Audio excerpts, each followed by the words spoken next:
আপনার মিশরের জন্য একটি ভয়াবহ দুর্ভিক্ষ আসতেছে, অর্থাৎ মিশরের 7 বছর খুবই ফসলাদি হবে, এরপর 7 বছর হবে না, বন্যা হবে, দুর্ভিক্ষ চলবে, এরপরে 7 বছর আবার ফসল হবে।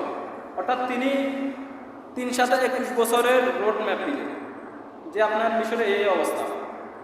তখন মিশরের প্রেসিডেন্ট আজিজ মিশর ওনার স্বপ্নের ব্যাখ্যার সময় অত্যন্ত খুশি হলেন, ওনার মনোনীত হয়েছে। সুবহানাল্লাহ।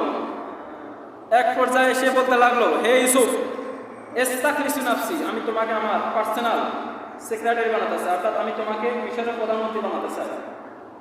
তখন ইউসুফ আলাইহিস সালাম বলেছেন, না, এই যে আলনি আলা খাজাইনিল আরদ, আপনি আমাকে এই দায়িত্ব দিবেন না, আপনি আমাকে প্রেস মিনিস্টার, আপনি আমাকে অর্থমন্ত্রী বানান। কি মন্ত্রী? অর্থমন্ত্রী বানান। কারণ আপনার স্বপ্নের ব্যাখ্যা অনুযায়ী আমাকে কাজ করতে হবে। আপনি যদি আমাকে অর্থমন্ত্রী বানান তাহলে আমি দেশের জন্য কাজ করতে পারবো, কারণ আমার যোগ্যতা আছে, এই ব্যাপারে এক্সপিরিয়েন্স আছে। তখন অবশেষে ওনাকে মিশরের অর্থমন্ত্রীর দায়িত্বে বসানো হয়েছে। সুবহানাল্লাহ।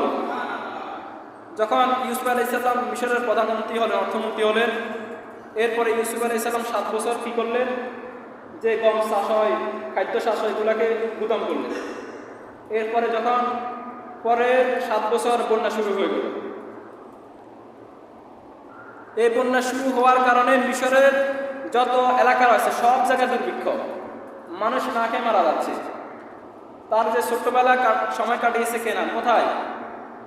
কেনান, সেখানে তার আত্মীয় স্বজন, তার পিতা মাতা, তার 10 ভাই 11 ভাই আছে, সেখানে দুর্ভিক্ষ, সেখানে লোকগুলো না খেয়ে মারা যাচ্ছে, এমন অবস্থা।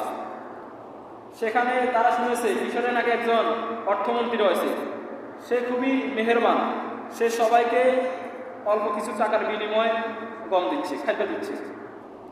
এবার 10 ভাই কেনান থেকে মিশরে আসছে খাদ্যর জন্য। কিসের জন্য? খাদ্যর জন্য।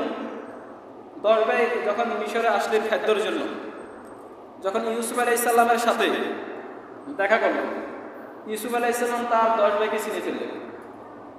চিনে তিনি চোখ দিয়ে পানি নামতেছে। ইউসুফ আলাইহিস সালাম নিজেকে ধরে রাখলেন। তিনি 10 ভাইকে বলতেছেন, তোমাদের নাম কি? যখন এক একটা নাম বলতে লাগলেন, ইউসুফ আলাইহিস সালাম তার 10 ভাইকে চিনে ফেললেন, কিন্তু তার 10 ভাই ইউসুফ আলাইহিস সালামকে চিনলেন না। ইউসুফ আলাইহিস সালাম যখন তাদের পরিচয় জিজ্ঞাসা করলেন,